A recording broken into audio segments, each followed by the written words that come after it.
did Jesus actually claim to be God? That question matters more than most people realize. Because Christianity is not built on the idea that Jesus was only a wise teacher, a moral example, or a religious reformer. Christianity stands or falls on something far greater. The claim that Jesus is not merely from God, but that he shares in the identity of God. But here is the challenge. Was that really what Jesus claimed? Or was it something added later by his followers? Did the early church exaggerate who Jesus was after the fact? Or did Jesus himself say and do things that forced people to ask one unavoidable question? Who is this man? If Jesus never claimed divine authority, if he never placed himself in a category beyond prophets, teachers, and kings, then a major part of historic Christianity collapses. Because Christians do not worship Jesus merely because he taught good things. They worship him because they believe he is Lord. So if that claim was invented later, then Christianity has a serious problem. But if Jesus did claim divine identity, if his words, his actions, and the reaction of his audience all point in that direction, then everything changes. Because then we are not just dealing with religious philosophy, we are dealing with a person who demands a response. Not just admiration, not just respect, a response. Now, this connects to the foundation we started with. If God exists, then divine action is not impossible. If God created reality, then he is not trapped inside reality. So the question is not, could God enter creation? The question is, did he? And if the resurrection happened, and if the Gospels preserve reliable testimony, then the identity of Jesus becomes impossible to ignore. So what did Jesus actually claim? We have to be careful here. Jesus did not always speak in the modern wording people demand today. He did not walk around using 21st century categories. He spoke as a first century Jewish teacher, inside a Jewish world, using Jewish scripture, Jewish symbols, and Jewish categories. So we need to ask, how would his original audience have understood him? Before Abraham was, I am. That is not normal speech. He does not say, before Abraham was, I existed. He says, I am. And his audience reacts immediately. Why? Because he is speaking in language that reaches back to the identity of God himself. In Exodus 3, God reveals himself to Moses with the divine name, I am. So when Jesus says, before Abraham was, I am, he is not simply claiming to be older than Abraham. He is placing himself in a category that no ordinary man belongs in. This is why the reaction is so intense. They understood the weight of what he was saying. And that is the key. The strongest evidence is not just what Jesus said. It is how his opponents responded. They were not confused because Jesus said something vague. They were angry because they believed he had crossed a line. line between teacher and blasphemer, between man and God. Tone: intense, serious, not dramatic in a cheesy way. Emotion: danger. John chapter 8 says they picked up stones to throw at him. That reaction matters. People do not try to stone someone because he says something mildly inspirational. They understood his words as a divine claim. And if Jesus had been misunderstood, this would have been the perfect moment to correct them. But he does not soften the statement. He lets the claim stand. Jesus' claims were not hidden in private rooms. They were public. He taught in synagogues. He spoke in open spaces. He confronted religious leaders directly. This means his words were not presented as secret knowledge for a tiny inner circle. They were exposed to public challenge from the beginning. That matters historically. Public claims can be tested. Public teaching can be questioned. Public controversy leaves witnesses. Jesus was not operating in isolation.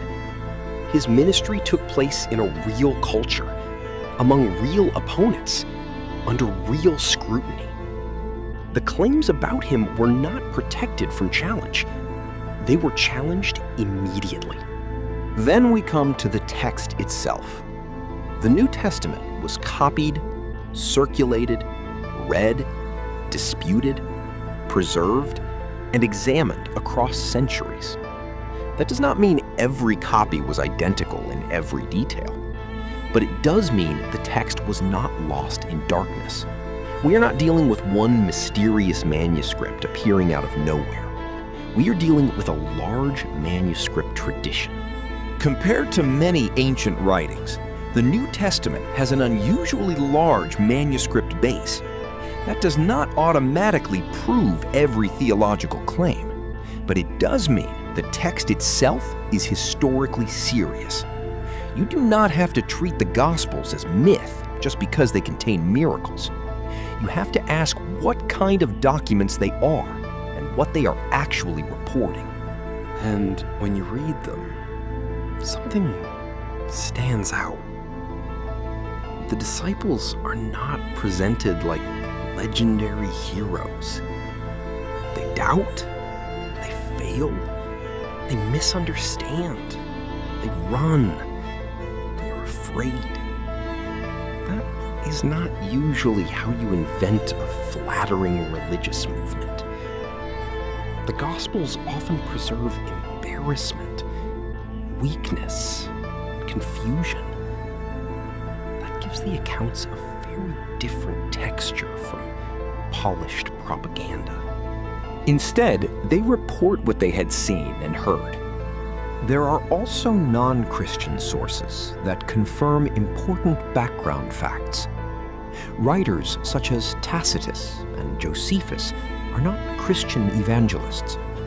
They do not prove every Christian claim, but they do show that Jesus, his execution, and the early Christian movement were not imaginary. Christianity begins in real history, not in vague legend. Roman and Jewish references matter because they come from outside the Christian community. They help show that early Christianity was not simply a private story Christians told themselves. The movement existed. It was known. It was opposed. And the claims about Jesus were controversial very early. That opposition actually matters. Christianity was opposed from the beginning. Jewish leaders rejected the movement. Roman authorities eventually persecuted it. This was not a message that gained power because it was convenient. It was costly. And that raises an important question. If the central claims were easy to disprove, why did the movement continue? Did denial, accusations, and alternative explanations? But what we do not see is a decisive public refutation that ended the movement at the source. No body produced. No simple disproof that shut the message down.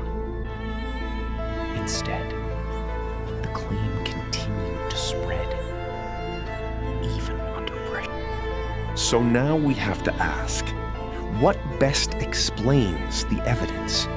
The public claims, the hostile opposition, the preserved testimony, the disciples' transformation, the early worship of Jesus, the willingness to suffer, and the central proclamation that God raised Jesus from the dead.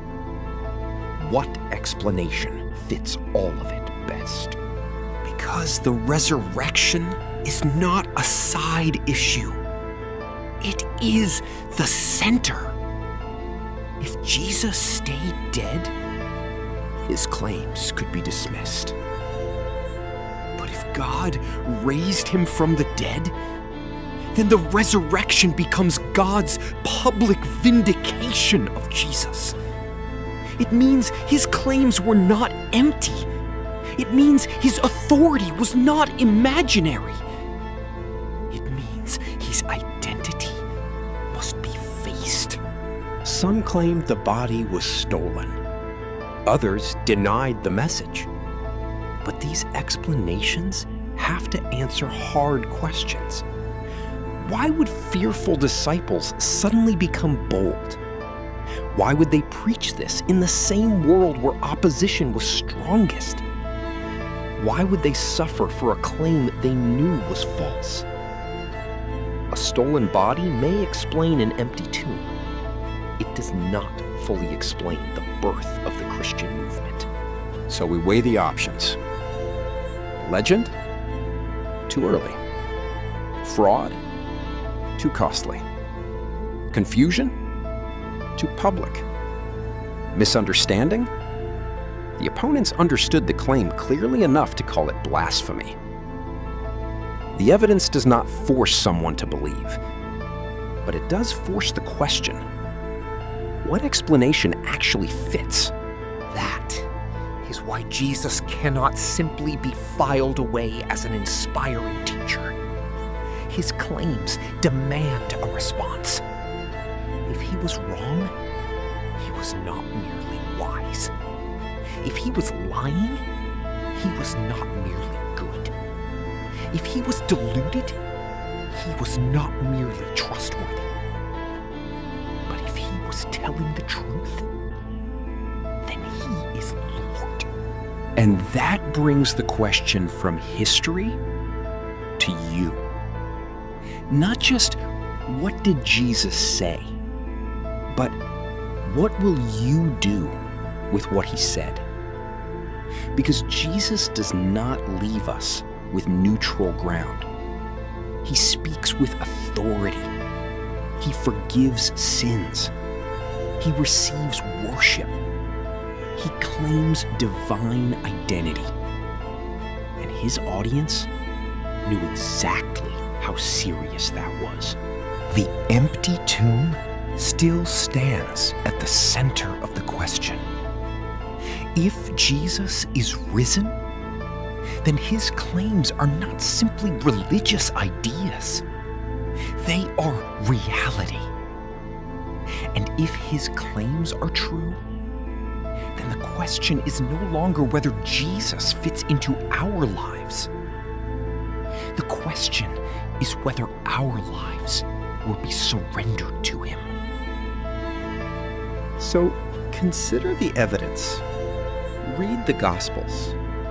Examine the claims. Look at the reactions. Look at the resurrection. And ask the question honestly. Who is Jesus? Not who do people say he is. Not who would be easiest for him to be.